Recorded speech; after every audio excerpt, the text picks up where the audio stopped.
Hello my dear students, welcome करता हूं मैं भारत पंचाली और केमिस्ट्री गुरुजी अगेन आप सबका एक बहुत ही ज़्यादा इंपॉर्टेंट वीडियो में। तो आज की वीडियो में हम लोग बात करने वाले हैं सरफेस केमिस्ट्री की 30 मिनट्स रिवीजन, और ये स्टूडेंट्स की हेल्प करने वाली है जो प्रिपेयर करने वाले हैं कर रहे हैं for CUET and your NEET exams. तो चलिए स्टार्ट करते हैं। सबसे पहले वीडियो में आगे बढ़ने से पहले एक बात और बता दूँ कि ये एक रैपिड रिवीजन है, मतलब जल्दी जल्दी हर एक चीज़ आपको लगभग समझ में आ जाएगी क्या क्या है। इस लेक्चर के नोट्स आपको मिल जाएंगे टेलीग्राम चैनल जो कि भारत पंचाल सर के नाम से है, उसका लिंक डिस्क्रिप्शन में होगा। और मैं स्ट्रांगली रिकमेंड करूंगा प्लीज़ इफ़ पॉसिबल इसकी NCERT अच्छे से पढ़ लेना और भर भर के MCQs की प्रैक्टिस भी कर लेना। आप मुझे बोलोगे तो मैं भी इसके MCQ का सेशन लेके आने वाला हूँ। तो चलिए स्टार्ट करते हैं। सबसे पहले सरफेस केमिस्ट्री किसे कहते हैं?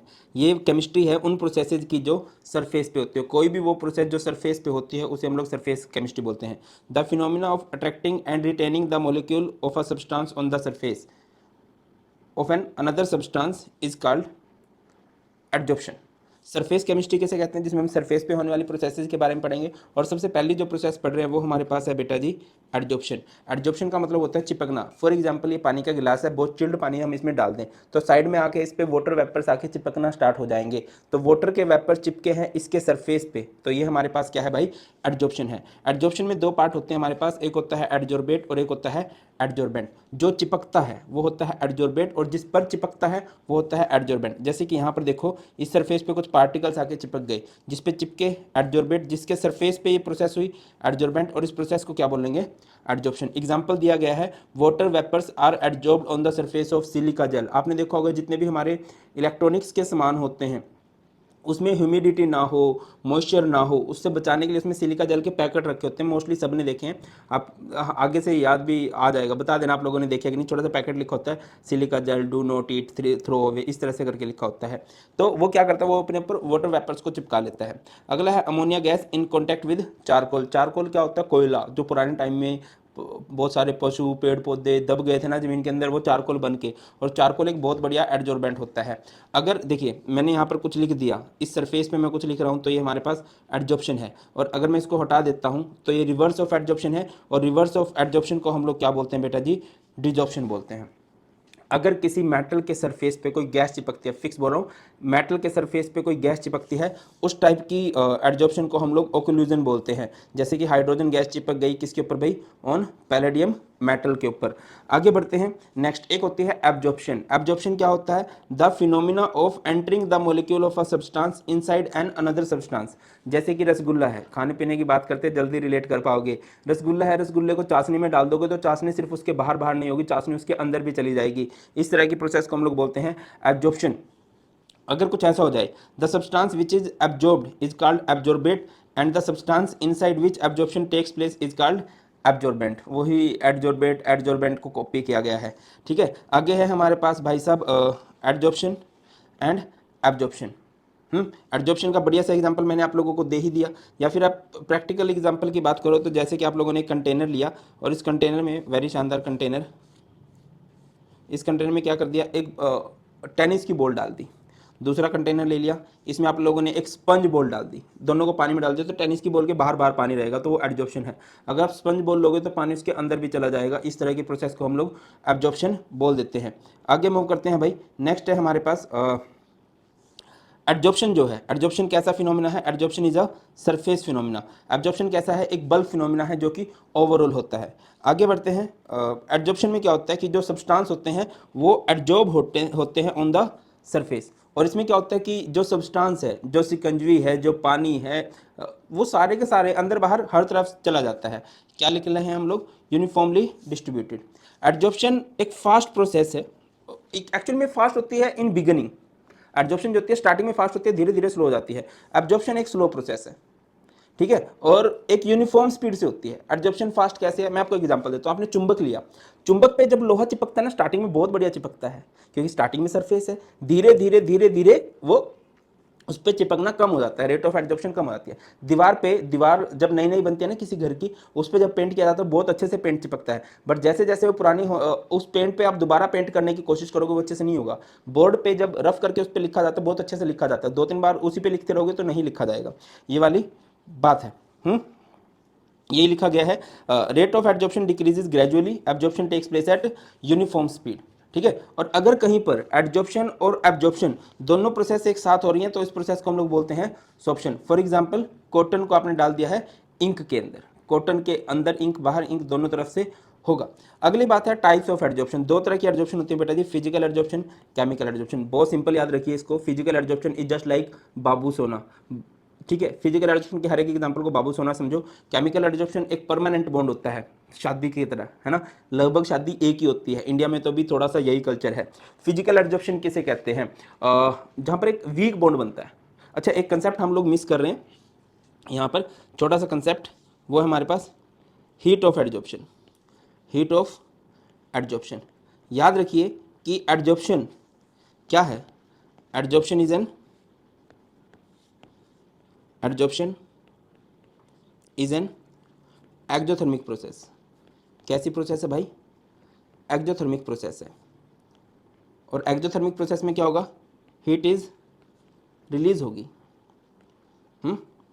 जितना स्ट्रॉन्ग बॉन्ड बनेगा, जितनी ज़्यादा अट्रैक्शन होगी, उतनी ज़्यादा हीट रिलीज होगी। So amount of heat released when 1 mole of adsorbate is adsorbed on the surface of adsorbent, on the surface of adsorbent। जब 1 mole of adsorbate चिपक जाएगा एडजॉर्बेंट के ऊपर, इसकी यूनिट होती हैं बेटा जी, इसकी यूनिट होगी किलो जूल पर मोल। क्या यूनिट होगी भैया इसकी, किलो जूल पर मोल। बाकी तो सिंपल है। अब देखिए दो तरह के एडजॉर्प्शन पढ़ रहे हैं, physical adsorption, chemical adsorption. Physical adsorption में जो आपका बॉन्ड बनेगा ना, वो एक वीक बॉन्ड बनेगा। केमिकल एडजॉर्प्शन में जो आपका बॉन्ड बनेगा ना भाई साहब, वो स्ट्रॉन्ग बॉन्ड बनने वाला है। सिंस वीक बॉन्ड बन रहा है तो वहाँ पर हीट भी कम रिलीज होगी। कितनी रिलीज होगी, 20 to 40 kilo joule. Chemical adsorption में बहुत ज़्यादा स्ट्रॉन्ग बॉन्ड बनता है तो वहाँ पर हीट भी ज़्यादा रिलीज होगी, 80 to 240 किलो जूल पर मोल। फिजिकल एडजॉर्प्शन वही बाबू सोना बहुत सारे बनते रहते हैं। Physical adsorption is reversible in nature. Chemical adsorption जो होती है वो इरिवर्सिबल होता है। अब पेपर में तो बाबू सोना नहीं लिख आएंगे, प्रॉपर समझने की बात करते हैं। जैसे पानी गिलास है, इधर वाटर वेपर्स आके चिपक जाए, इनके बीच में कोई कंपाउंड नहीं बनता, ठीक है ना, तो यहाँ से इस पानी को आप आसानी से निकाल सकते हो, ये रिवर्सिबल है। बट मान के चलो कि ना आपके पास पीस ऑफ आयरन है, उसके ऊपर पानी आके चिपक गया तो रस्ट बन जाएगा। अब आप रस्ट से क्या लोहा या पानी को अलग अलग कर सकते हो, वो पॉसिबल नहीं है ना। इसलिए हम बोलते हैं कि केमिकल एडजॉर्प्शन जो होती है वो इरिवर्सिबल इन नेचर होती है, ठीक है। जो फिजिकल एडजॉर्प्शन है वो नॉन स्पेसिफिक है, किसी के साथ भी हो सकता है, बाबू सोना कितने मर्जी बन सकते हैं। केमिकल एडजॉर्प्शन हाईली स्पेसिफिक है, जो बॉन्ड बनता है वो देखनी पड़ती है नेचर की, ये उतने इलेक्ट्रॉन दे सकता है कि नहीं, उतने इलेक्ट्रॉन्स की शेयरिंग हो सकती है कि नहीं, ठीक है। फिजिकल एडजॉर्प्शन में कोई परमानेंट बॉन्ड नहीं बनाना होता तो किसी भी एनर्जी की रिक्वायरमेंट नहीं होती। जबकि केमिकल एडजॉर्प्शन केमिकल बॉन्ड बनाना है तो वहाँ पर याद रखिए बेटा, एक्टिवेशन एनर्जी इज रिक्वायर्ड। आगे मूव करते हैं। इसमें कोई कंपाउंड नहीं बनता, बाबू सोना में कंपाउंड नहीं बनते हैं, प्रोडक्ट लॉन्च नहीं किए जाते हैं, प्रोडक्ट लॉन्च होंगे तो दिक्कत हो जाएगी। सरफेस केमिस्ट्री के अंदर, उसके अंदर क्या होता है भाई, कंपाउंड्स बनते हैं। इसमें मल्टी मॉलिकुलर लेयर बनाई जा सकती है, जैसे कि ये हमारे पास एक एडजॉर्बेंट है, एडजॉर्बेंट के ऊपर आप कितने भी एडजॉर्बेंट को रख सकते हो, तो हम लोग बोल सकते हैं कि यहाँ पर क्या है, मल्टी मॉलिकुलर लेयर बन रही है। ऑन दी अदर हैंड अगर मैं फिजिकल एडजॉर्प्शन की बात करूँ तो इसमें क्या होगा भाई, इसमें एक ही लेयर बन सकती है, ठीक है ना। एडजॉर्बेंट के कॉन्टैक्ट में एडजॉर्बेंट को आना पड़ेगा तभी तो इनके बीच में बॉन्ड बनेगा। अब ऊपर वाले थोड़ी ना कोई बॉन्ड बना रहे हैं, तो ऊपर वाले कोई बॉन्ड नहीं बना रहे तो वो कोई कंपाउंड भी नहीं बनेगा, इसलिए बोलते हैं unimolecular layer is formed. Physical adsorption since एक एक्जोथर्मिक प्रोसेस है और आप एक्जोथर्मिक प्रोसेस में कभी भी टेम्परेचर बढ़ाओगे तो उसके लिए नॉन फेवरेबल कंडीशन होगी, है ना, तो जो होगा वो डिक्रीज करेगा विद इंक्रीज इन टेम्परेचर। ये कह सकते हो it increase with decrease in temperature, शब्द ज़्यादा अच्छे यही रहते, it decrease with increase in temperature, क्योंकि एक एक्जोथर्मिक प्रोसेस है। एक्जोथर्मिक प्रोसेस में टेम्परेचर बढ़ाओगे तो नॉन फेवरेबल है, लिखा भी गया है। टेम्परेचर बढ़ेगा तो extent of adsorption x/m adsorption कम होती जाएगी।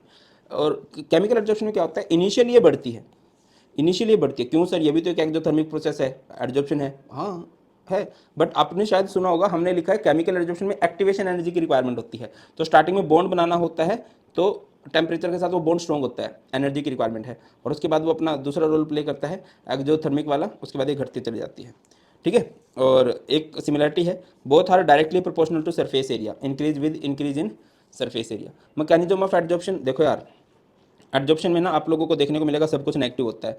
डेल्टा एस नेगेटिव क्योंकि चीज़ें पास पास आ रही हैं, डेल्टा एच नेगेटिव क्योंकि पास पास आ रही है तो हीट रिलीज होगी। डेल्टा जी अब एक स्पॉन्टेनियस प्रोसेस है तो डेल्टा जी भी इधर क्या हो जाएगा, नेगेटिव हो जाएगा। नेक्स्ट है factor affecting extent of adsorption. वो कौन कौन से फैक्टर्स हैं जो एडजॉर्प्शन को अफेक्ट करते हैं? Nature of adsorbate and adsorbent. देखिए एडजॉर्बेट की मैं बात कर लेता हूँ गैसेज की। गैसेज लाइक हमारे पास इजीली लिक्विफिएबल गैसेज हैं। जो भी हमारे पास इजीली लिक्विफिएबल गैसेज होती हैं वो बहुत अच्छे से चिपक जाती हैं। इजीली लिक्विफिएबल गैसेज कौन सी होती हैं?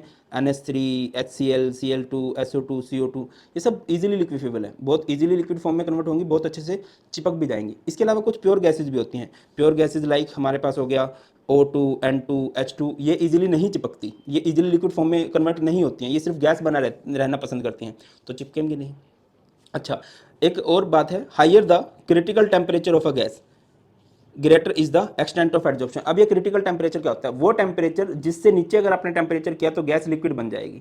अब अगर एक गैस का क्रिटिकल टेम्परेचर बहुत कम है, मान के चलो हाइड्रोजन का जो क्रिटिकल टेम्परेचर होता है वो कितना होता है? -120 डिग्री सेल्सियस। ये उस टेम्परेचर पे जाके लिक्विड बनेगी, उतना टेम्परेचर तो हम कर ही नहीं सकते, इससे नीचे लेके जाना पड़ेगा। अब SO2 है 157 डिग्री सेल्सियस पे गैसेस फॉर्म में चली जाएगी, उससे नीचे कुछ भी हो, 100 हो, 50 हो, 0 हो, उससे नीचे हर एक टेम्परेचर पे लिक्विड फॉर्म में चली जाएगी, और जब लिक्विड फॉर्म में चली जाएगी तो ये चिपक भी जाएगी।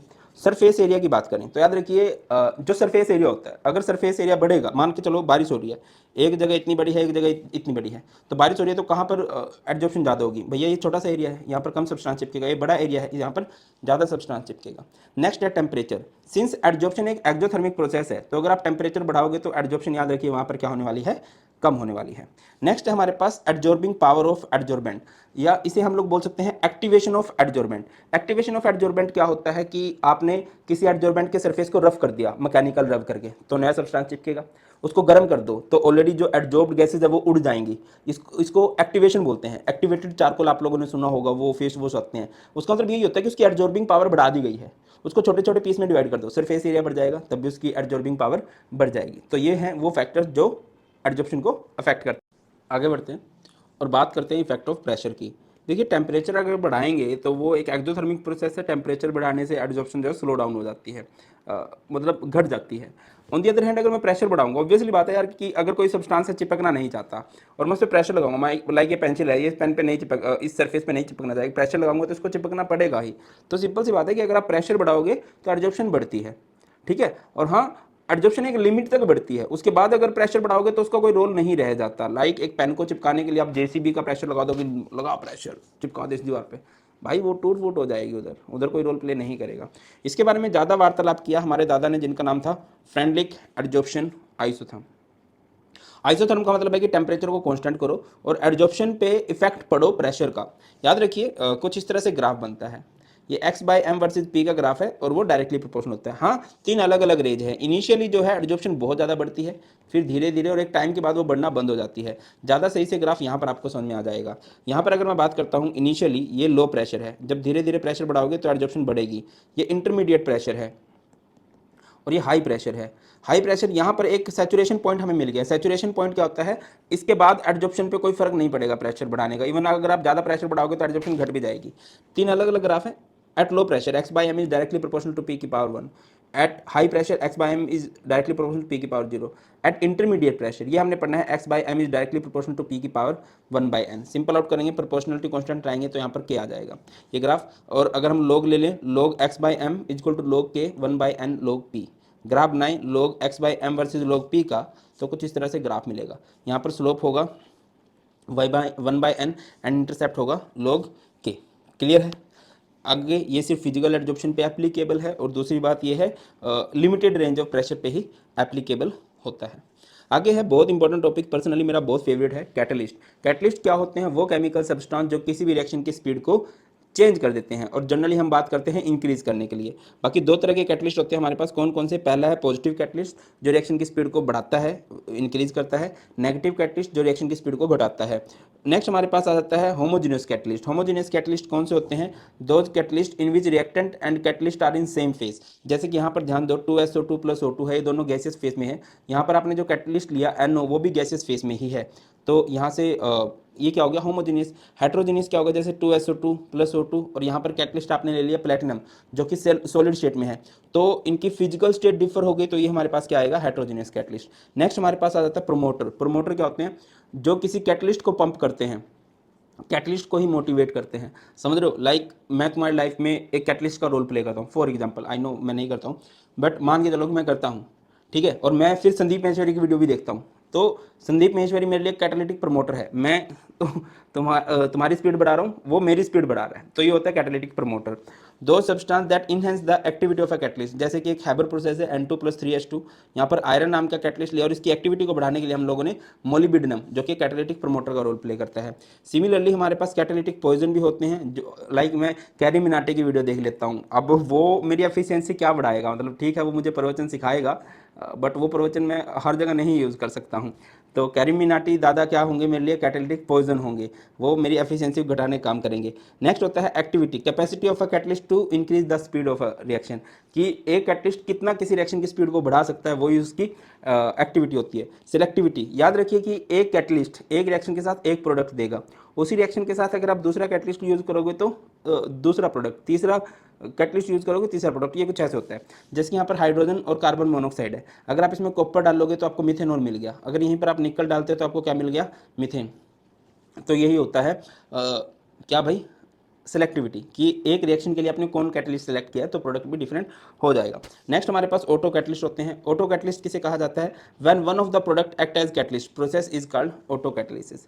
भाई साहब कुछ ऐसा है कि एक रिएक्शन है बहुत स्लो चल रही है, बट एक टाइम के बाद ना वो रिएक्शन जो है फास्ट हो गई। अब ऐसा हुआ क्यों होगा, ऑब्वियसली वहाँ पर एक रिएक्टेंट ने कैटलिस्ट का रोल प्ले करना स्टार्ट कर दिया। मैं आपको एक एग्जांपल देता हूँ, ये आप लोगों ने पढ़ा भी है, जैसे कि MnO4 नेगेटिव है, परमैग्नेटाइन है, आप इसको एसिडिक मीडियम में लो और यहाँ पर ले लो ऑक्जालेटाइन C2O4 2 नेगेटिव। अब ये किस में कन्वर्ट हो जाता है भाई, ये कन्वर्ट हो जाता है Mn2 पॉजिटिव में एंड CO2 में एंड वाटर में। तो ये जो दादा है ना Mn2 पॉजिटिव, ये यहाँ पर ऑटो कैटलिस्ट है, प्रोडक्ट बनते ही ये रिएक्शन की स्पीड को बढ़ाने का काम कर देते हैं। आपने इस रिएक्शन में कैटलिस्ट नहीं लिया, स्टिल ये रिएक्शन स्पीडली हो रही है, क्योंकि यहाँ पर Mn2 पॉजिटिव ने कैटलिस्ट का रोल प्ले करना स्टार्ट कर दिया। तो ये तो हम बोल रहे हैं कि जब प्रोडक्ट ही कैटलिस्ट का रोल प्ले करना स्टार्ट कर दे। आगे बढ़ते हैं, कैरेक्टरिस्टिक ऑफ अ कैटलिस्ट, एक कैटलिस्ट के क्या क्या काम हैं। सबसे पहला, catalyst remains unchanged in mass and chemical composition, उसके मास पे कोई फर्क नहीं पड़ता, उसकी कंपोजिशन पे कोई भी फर्क नहीं पड़ता एक रिएक्शन के अंदर। Catalyst doesn't affect the equilibrium, it only helps to attain the equilibrium quickly, equilibrium पे कोई फर्क नहीं पड़ता है, बस हाँ इक्विलिब्रियम जल्दी आ जाता है। A catalyst doesn't alter gives energy of a reaction, a catalyst catalyse the spontaneous reaction but doesn't catalyse the non spontaneous reaction. ऐसा नहीं है कि कोई रिएक्शन हो नहीं सकती, वहाँ पर कैटलिस्ट डाल देंगे तो वो उसकी स्पीड को बढ़ा देगा, ऐसा नहीं है, वो रिएक्शन होनी चाहिए, उसकी स्पीड को बढ़ा पाएगा। नेक्स्ट हमारे पास एंजाइम आ जाते हैं। एंजाइम भी भाई साहब कैटलिस्ट की तरह ही होते हैं। एंजाइम्स को हम लोग क्या ही बोलते हैं भाई, बायो कैटलिस्ट भी बोल देते हैं। और हैप्पी बर्थडे वाली बात यह है कि एंजाइम हमारा कहीं इधर उधर तो नहीं रह गया यार। जस्ट अ मिनट, मैं अपनी बेसुरी आवाज़ में सुन लो बस, just a minute just a minute just a minute. Okay, I think page आगे पीछे कर दिया है मैंने। ओके ठीक है, हाँ। अच्छा, एक हमारे पास शेप सिलेक्टिव कैटलिस्ट होते हैं। शेप सिलेक्टिव नाम से क्लियर है कि ऐसे कैटलिस्ट जिनकी जो स्पीड होती है वो शेप पे डिपेंड करती है, शेप ऑफ रिएक्टेंट प्रोडक्ट। यहाँ पर एक फेमस कैटलिस्ट होता है जियो कैटलिस्ट, जियोलाइट, जियो कैटलिस्ट नहीं, जियोलाइट। देखिए, जो पेट्रोल डीजल होता है ना, जब हमारे देश में आता है वैसे नहीं आता जैसे पेट्रोल पंप पे मिलता है, वो ब्लैक ब्लैक सा आता है, फिर उसको प्योरीफाई किया जाता है। उसको प्योरीफाई करने के लिए हम एक कैटलिस्ट का यूज़ करते हैं जो कि जियोलाइट है। इसका स्ट्रक्चर ना हनी कॉम जैसा होता है, मधुमक्खी के छत्ते के जैसा होता है, और इसकी स्पीड उसके स्ट्रक्चर पे डिपेंड कर रही है। दैट्स वाई इसको हम लोग सेफ सिलेक्टिव कैटलिस्ट बोलते हैं। नेक्स्ट हमारे पास एंजाइम्स होते हैं। एंजाइम्स क्या होते हैं, बायोकेमिकल कैटलिस्ट है ना, जो हमारी बॉडी में होने वाली रिएक्शंस की स्पीड अप करते हैं। जैसे कि इन्वर्जन ऑफ सुक्रोज है, सुक्रोज C12H22O11, इसमें पानी डालेंगे तोड़ देंगे ग्लूकोज में फ्रुक्टोज में। यहाँ पर एंजाइम क्या लिया जाता है, इन्वर्टेज। जैसे कि हमारे पास अमोनिया है, अमोनिया की हाइड्रोलिसिस करोगे तो यूरिया बनेगा, यहाँ पर एंजाइम लोगे यूरिएज। एक बहुत कॉमन एंजाइम है, दूध से दही बनती है, दूध से दही बनाने के लिए बड़ा फेमस एंजाइम कौन सा है, लैक्टोबैसिली। मैकेनिज्म की बात करें किसी कैटलिस्ट के मैकेनिज्म की या फिर किसी एंजाइम के मैकेनिज्म की, इसी तरह से काम करता है। लॉक एंड की मेथड इसको बोलते हैं, कि जैसे सबस्ट्रेट है, इधर की आई, जैसे की होता है ना, ये की है और ये लॉक है, लगा, लॉक को अनलॉक कर दिया और की पे कोई फर्क नहीं पड़ा। सेम ऐसा होता है कि ये सबस्ट्रेट है, इस पे एंजाइम आके जुड़ा, इंटरमीडिएट बना और फिर सबस्ट्रेट का प्रोडक्ट बन गया। सबस्ट्रेट मतलब रिएक्टेंट, और एंजाइम हमारा वैसे का वैसे। एंजाइम्स के बारे में बात करें तो इनकी एफिशिएंसी बहुत हाई होती है, हाईली स्पेसिफिक नेचर होते हैं, कैटलिस्ट से भी ज़्यादा स्पेसिफिक होते हैं। एक खास रिएक्शन के लिए खास एंजाइम होता है, दूसरी खास रिएक्शन के लिए दूसरा खास एंजाइम होता है, तीसरी खास रिएक्शन के लिए तीसरा खास एंजाइम होता है। अच्छा, ये कुछ खास टेम्परेचर पर ही काम करते हैं, 298 से 310 केल्विन, और पीएच भी 5 to 7। को enzymes is just like catalytic promoter, जो एंजाइम्स की एफिशिएंसी को बढ़ाएगा। और इनहिबिटर्स क्या होते हैं, जैसे कैटालिटिक पॉइजन बोल सकते हो आप लोग, जो किसी कैटलिस्ट की स्पीड को घटा देते हैं ना, वैसे ही यहाँ पर ये होंगे, ठीक है, इनहिबिटर्स होंगे जो स्पीड को घटा देंगे। Inhibitors slow down the rate of enzymic reaction. Application of adsorption की बात करें तो एयर पोल्यूशन मास्क, जो मास्क होते हैं ना, मास्क के अंदर सिलिका जेल लगा रहता है या चारकोल लगा रहता है, वो पॉइजनस गैस को अपने ऊपर या हार्मफुल गैस को अपने ऊपर चिपका लेते हैं, ठीक है। इसके अलावा सेपरेशन ऑफ नोबल गैसेज, देखो बेटा कई जगह पर ना चारकोल बिछा देते हैं, तो चारकोल गैसेज को अपने ऊपर चिपका लेता है, या कहीं पर आपको बिल्कुल ना ह्यूमिडिटी को खत्म करना है तो वहाँ पर भी, ठीक है। एडजॉर्प्शन क्रोमेटोग्राफी में, क्रोमेटोग्राफी क्या होता है अगले चैप्टर में पढ़ेंगे हम लोग, वो और अच्छे समझ में आ जाएगा। आयन एक्सचेंज मेथड के अंदर वाटर को प्योरीफाई करने में, दिल्ली जैसे शहर में वाटर को प्योरीफाई करने के लिए, ठीक है। मेटलर्जी में, बाकी शुगर इंडस्ट्री में भी इसका बहुत यूज़ किया जाता है। Removal of moisture and humidity, ठीक है। आगे मूव करते हैं, बहुत इंपॉर्टेंट टॉपिक है कोलोइडल स्टेट।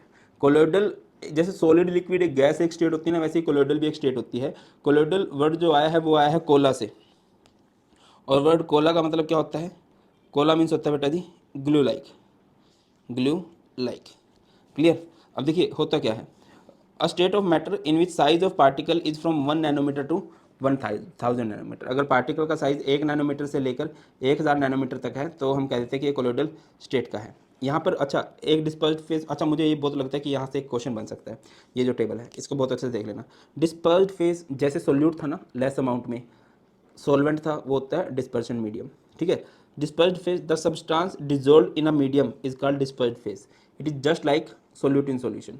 डिस्पर्शन मीडियम क्या होता है, the medium in which the dispersed phase particles are dissolve, जिसमें डिजोल्व होंगे वो डिस्पर्शन मीडियम होता है, जस्ट लाइक सॉल्वेंट, ठीक है।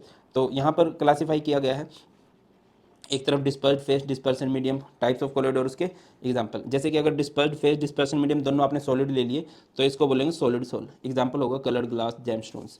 डिस्पर्स्ड फेज सॉलिड ले लिया, डिस्पर्शन मीडियम लिक्विड ले लिया, इसे बोल देंगे सोल, एग्जांपल होगा paints, cell fluids. Dispersed phase solid, dispersed phase मतलब कम मात्रा में सॉलिड, ज़्यादा मात्रा में गैस ले लिया तो उसे बोलेंगे एरोसोल। जब ज़्यादा मात्रा में गैस लेते हैं ना तो फिक्स हो जाता है वो, तो एरोसोल ही होगा, क्या होगा भाई, एरोसोल। चलो, तो smoke, dust.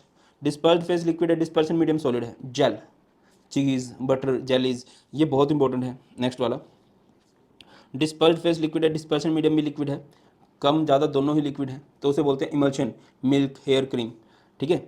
Dispersed phase liquid है, डिस्पर्शन मीडियम गैस है, कम लिक्विड है ज़्यादा गैस है, fog, mist, cloud, insecticide, sprays.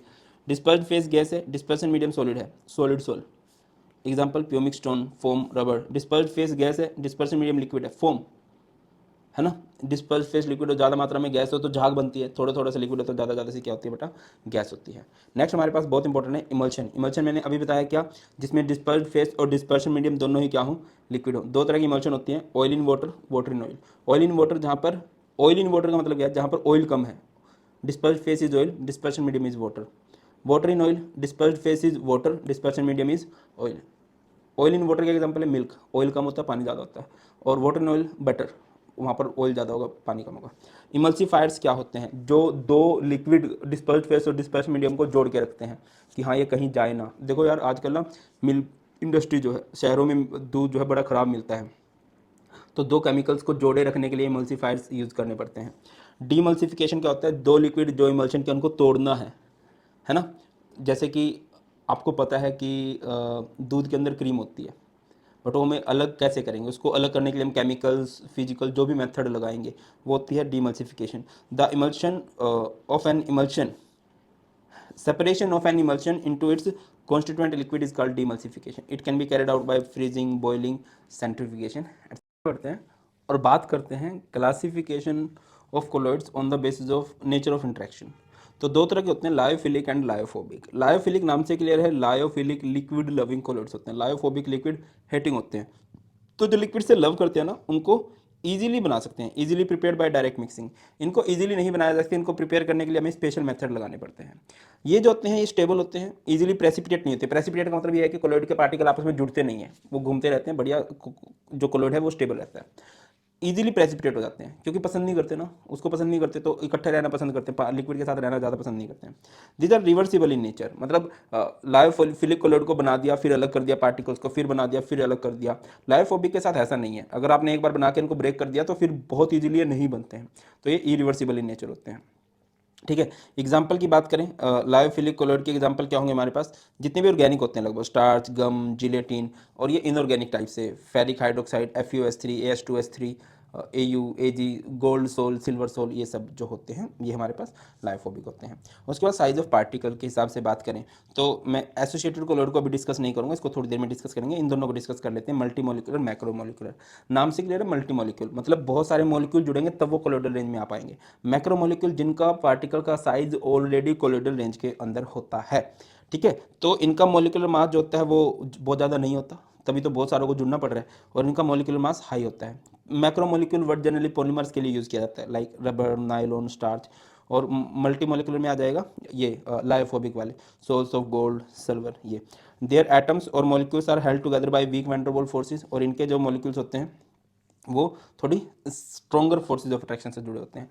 अब बात पे आ जाते हैं एसोसिएटेड कोलोइड्स। एसोसिएटेड कोलोइड खास तरह कोलोइड्स होते हैं कि अगर आपने इनकी कंसंट्रेशन लो ली है ना, अगर आपने इनकी कंसंट्रेशन लो ली है, लो कंसंट्रेशन पे ये बिहेव करेंगे एज इलेक्ट्रोलाइट, बट एक खास अमाउंट से ज़्यादा आपने इनकी कंसंट्रेशन कर दी, आपने इनकी कंसंट्रेशन हाई कर दी, तो ये बिहेव करने लगेंगे एज कोलोइड। इसमें पार्टिकल्स जुड़ते हैं। इसका बढ़िया एग्जांपल है सोप। अगर आपने सोप का एक मॉलिक्यूल लिया, कुछ इस तरह से सोप होती है, इसको ना हेड टेल बोलते हैं, ये होता है COO नेगेटिव, ये होता है Na पॉजिटिव। एक पार्टिकल इसका बिहेव करेगा एज इलेक्ट्रोलाइट, बट अगर आपने इसके बहुत सारे पार्टिकल्स ले लिए सोप के, तो वो जुड़ जाएंगे, और जुड़ के वो क्या बनाएंगे, मी सेल्स बनाएंगे, और इन मी सेल्स को ही हम लोग क्या बोलते हैं, इन मी सेल्स को ही हम लोग एसोसिएटेड कोलोइड्स भी बोल देते हैं, बोल सकते हैं।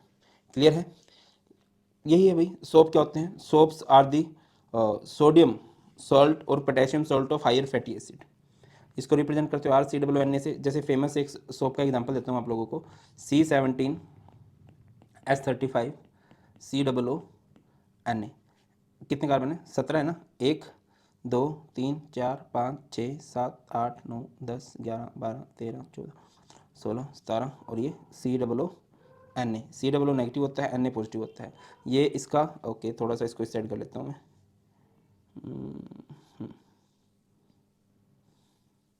इस तरफ कर लेते हैं। ठीक है, ये जो आयनिक पोर्शन है इसे टेल, इसे हेड बोलते हैं। ओके, इसे बोलते हैं हेड, और ये हमारे पास टेल। ये जो हेड होता है ना, ये होता है हाइड्रोफिलिक, आयनिक है तो पानी से प्यार करता है। ठीक है, और ये जो टेल होती है पानी से नफरत करती है, तो इसे हम लोग बोल देते हैं हाइड्रोफोबिक। ठीक है, जैसे कोई कपड़ा गंदा होता है ना, हमारा कपड़ा गंदा होता है जनरली ऑयली इंप्योरिटीज़ की वजह से, तो जैसे कि ऑयल का डर्ट डस्ट है, तो इस पर क्या आएगा, जो हाइड्रोफोबिक पोर्शन है वो आके इधर किसको घेर लेगा, जो हाइड्रोफोबिक है तो इस ऑयल से तो प्यार ही करेगा ना वो, और जो हमारा हाइड्रोफिलिक है वो बाहर पानी की तरफ होता है, और जैसे ही हम कपड़े को हल्का सा रिंस करते हैं, रगड़ते हैं, तो वो इम्प्योरिटीज़ को लेके बाहर आ जाता है। क्लियर है, तो यहाँ से दो बातें आपको आ रही होंगी। Kraft temperature, the temperature above which formation of micelles takes place, micelles पता है ना, एसोसिएटेड कोलोइड्स को बोलते हैं। CMC, critical micelles concentration, the minimum concentration above which micelle formation takes place. ठीक है, आगे move करते हैं। प्रिपरेशन ऑफ कोलोइड, कोलोइड को बनाया कैसे जाता है, जैसे आप इस सेटअप को समझने का प्रयास कीजिए। इस सेटअप में क्या है, मैं थोड़ा सा इधर इसको बना देता हूँ, बड़ा सा डायग्राम समझिए। तो सबसे पहले हमने क्या लिया, एक बड़ा सा कंटेनर ले लिया, और उस बड़े कंटेनर में भर भर के हमने बर्फ़ डाल दी है, बहुत बर्फ़ डाल दी है। फिर एक छोटा कंटेनर लिया, उसमें पानी डाल दिया, और साइडों में हमने क्या रख दी भैया, मेटल रख दी है, और उन मेटल्स को कनेक्ट कर दिया है विद बैटरी। ठीक है, तो क्या होगा बेटा, मेटल हमने लिए सॉफ्ट, जो बहुत सॉफ्ट सी मेटल होती हैं, लाइक गोल्ड, सिल्वर, प्लेटिनम, ऐसी ऐसी मेटल्स। ठीक है, तो यहाँ पर ना एक आर्क क्रिएट हो जाएगा, बहुत ज़्यादा हाई टेम्परेचर क्रिएट हो जाएगा, जिसकी वजह से मेटल्स के वेपर्स बनना स्टार्ट हो जाएंगे, और साइडों में ठंडा पानी है तो वो इनके वेपर्स को जाने नहीं देगा, और ये ठंडा पानी इधर ही ये जो वेपर्स हैं इस पानी में ही घूमते रहेंगे, और सिंस इधर ही घूमते रहेंगे तो बढ़िया से कोलोइड बन जाएगा। मेटल्स के सॉल्ट इसी तरह से बनाए जाते हैं, जो हम कह रहे थे ना कि लायोफोबिक कोलोइड को बनाने के स्पेशल मेथड होते हैं, वो स्पेशल मेथड यही है। दूसरा एक बड़ा फेमस मेथड है बेटा जी हमारे पास, पेप्टाइजेशन। पेप्टाइजेशन क्या होता है कि आप एक बड़ा सा पार्टिकल लेते हो, ठीक है ना, इस बड़े से पार्टिकल को हम लोग बोलते हैं प्रेसिपिटेट, प्रेसिपिटेट। ठीक है, ये कोई भी हो सकता है, जैसे FeOS3 का है, इसमें हम कोई इलेक्ट्रोलाइट डाल लेंगे, FeCl3 ले लिया। ठीक है, ये प्रेसिपिटेट है FeOS3, तो एक होता है ना कॉमन आयन, इसने कॉमन आयन लिया, यहाँ से इसने Fe3 पॉजिटिव को अपने ऊपर चिपका लिया, ठीक है। एक जैसे चार्ज हो जाएगा तो यहाँ पर रिपल्शन होने लगेगी और ये छोटे छोटे पार्टिकल्स में टूट जाएगा, और ये छोटे छोटे पार्टिकल जो होंगे वो कोलोइडल रेंज के अंदर होंगे, कोलोइड्स की रेंज के अंदर होंगे। क्लियर है, यही होता है। तो यही है, लिखा गया है the process of converting the large size particle of a precipitate into small size colloidal particle in the presence of a suitable electrolyte is called peptization. और जो इलेक्ट्रोलाइट आप लोगों ने यूज़ किया है उसे बोलते हैं पेप्टाइजिंग एजेंट बोल देंगे। आगे बढ़ते हैं, कोज क्या है। When a suitable electrolyte is added in a precipitate the particles of PPT absorb one particular type of ion, एक खास तरह का आयन अपने ऊपर चिपकाएंगे एंड गेट्स डिस्पर्स्ड, टूट जाएंगे ड्यू टू रिपल्शन। उसके बाद है प्योरीफिकेशन ऑफ कोलोइड। अगर आपने किसी कोलोइड को प्योरीफाई करना है तो उसके लिए सबसे पहले है डायलिसिस। डायलिसिस क्या होता है, मान के चलो कहीं पर ना हमारे पास कोलोइड और क्रिस्टलोइड मिक्स हो गए हैं, ठीक है, तो आपने इस मिक्सचर को एक कंटेनर में ले लिया और इसमें पानी डाल दिया। अब देखिए जो हमारे पास कोलोइड्स होते हैं उनका पार्टिकल्स का साइज होता है 1 नैनोमीटर से 1000 नैनोमीटर, और जो क्रिस्टलोइड है उसका साइज 1 नैनोमीटर से छोटा है, तो वो इस मेम्ब्रेन से बाहर आ जाएगा, क्रिस्टलोइड बाहर आ गए और कोलोइड इसके अंदर रह गए। और अगर आपने इस प्रोसेस को फास्ट करना है तो यहाँ पर क्या लगा दो, बैटरी लगा दो, है ना। जो क्रिस्टलोइड है, मान के चलो नमक है, NaCl है, NaCl पानी में घुलेगा, Na पॉजिटिव Cl नेगेटिव होगा और स्पीडली बाहर आ जाएगा, इस तरह से होता है। अगला है कोलिगेटिव प्रॉपर्टीज। देखिए कोलिगेटिव प्रॉपर्टीज डिपेंड करती है नंबर ऑफ पार्टिकल्स पे। कोलोइड्स के भी नंबर ऑफ पार्टिकल्स होते हैं, बट इनके पार्टिकल्स का साइज बड़ा होता है तो नंबर कम होता है। तो अगर आप ट्रू सॉल्यूशन जो नमक में पानी है उसके पार्टिकल्स बहुत छोटे छोटे होते हैं, तो उनकी कोलिगेटिव प्रॉपर्टीज़ की वैल्यू ज़्यादा आएगी, इनकी कोलिगेटिव प्रॉपर्टीज़ की वैल्यू कम आएगी। नेक्स्ट हमारे पास होता है ब्राउनियन मूवमेंट। ब्राउनियन मूवमेंट के बारे में स्टडी किया था रॉबर्ट ब्राउन ने। उन्होंने क्या देखा, कोलोइड को जब अल्ट्रा माइक्रोस्कोप की हेल्प से देखा तो पार्टिकल्स की जिग जैग मोशन हो रही थी। पार्टिकल्स, आंखें तो होती नहीं है कि देख के चलेंगे, इधर उधर टकराए जा रहे थे, टकराए जा रहे थे। आप देखो अगर मैंने पानी में नमक डाल दिया तो आप ऑब्जर्व करोगे कि वो पानी नमकीन रहता है। इसका रीज़न क्या है, उसमें नमक के जो छोटे छोटे पार्टिकल्स होते हैं वो आपस में टकराते रहते हैं। बट अगर इस पानी में मैं रेत डाल दूंगा, वो रेत नीचे बैठ जाएगा, उसके पार्टिकल्स भारी हैं, वो आपस में जिगजैग मोशन नहीं होगा, उनके आपस में टकराएगा नहीं वो, है। इसका कॉज क्या है जिगजैग मोशन का, it is due to the kinetic energy of dispersion medium particles. और यही रिस्पॉन्सिबल है कि जो कोलोइडल पार्टिकल एक सॉल्यूशन में बने रहते हैं, इसी वजह से बने रहते हैं, यही एक मेन रीजन होता है। नेक्स्ट है टिंडल इफेक्ट। जब एक स्ट्रॉन्ग बीम ऑफ लाइट को पास कराया जाता है कोलोइडल पार्टिकल्स पे तो वो उस पर टकराती है और लाइट का जो पाथ है वो विजिबल हो जाता है। देखो ये ट्रू सॉल्यूशन है, ट्रू सॉल्यूशन में हमें पता भी नहीं लगा, बट कोलोइडल सॉल्यूशन में जाते ही दिखा, सस्पेंशन में से भी जाते ही दिखा। ट्रू सॉल्यूशन क्या होता है, पानी में नमक मिला देना, कोलोइडल पानी में दूध मिला देना, शहद मिला देना, सस्पेंशन पानी में रेत मिट्टी वगैरह मिला देना, ठीक है। तो जब एक स्ट्रॉन्ग बीम ऑफ लाइट जाती है एक कोलोइडल सॉल्यूशन में से तो उस कोलोइड, उस लाइट का जो पाथ है वो विजिबल हो जाता है। इसी को हम लोग क्या बोलते हैं, टिंडल इफेक्ट। आपने ऑब्जर्व किया होगा बहुत बार, जैसे घर में लेटे हुए कमरों में मम्मी साफ सफाई कर रही है तो छोटे छोटे डस्ट के पार्टिकल उड़ने लग जाते हैं, है ना। तो उन पर जब लाइट टकराती है लाइट का पाथ विजिबल हो जाता है, इसी को हम लोग क्या बोलते हैं, टिंडल इफेक्ट, है ना। या फिर सिनेमा हॉल में देखो पीछे से लाइट आ रही है तो लाइट का पाथ विजिबल हो रहा होता है, वो इसी वजह से हो रहा होता है। नेक्स्ट है इलेक्ट्रिकल प्रॉपर्टीज। देखो बेटा, the stability of a colloidal solution is due to the charge on colloidal particle. Colloidal particles पे चार्ज होता है, और एक तरह कोलोइडल पार्टिकल पे एक ही जैसा चार्ज होता है तो वो सारे के सारे क्या करते रहते हैं, वो रिपेल करते रहते हैं, तो बढ़िया सीन चलता रहता है। बाकी यहाँ पर कुछ चार्ज लिखे गए हैं, positively charge colloid, negatively charge colloid. Positively charge कौन से होते हैं, hydrated metallic oxide Al2O3 CrO3 Fe2O3 negatively जितनी मेटल्स होती हैं वो नेगेटिवली चार्ज कोलाइड्स होती हैं, ठीक है। इसके अलावा बेसिक डाई जो होती हैं, बेसिक डाई हमारे पास क्या होती हैं भैया, पॉजिटिवली चार्ज होते हैं। जो एसिडिक डाई होती हैं वो नेगेटिव चार्ज कोलाइड्स में आ जाते हैं। ऑक्साइड जो होते हैं वो पॉजिटिवली चार्ज होते हैं।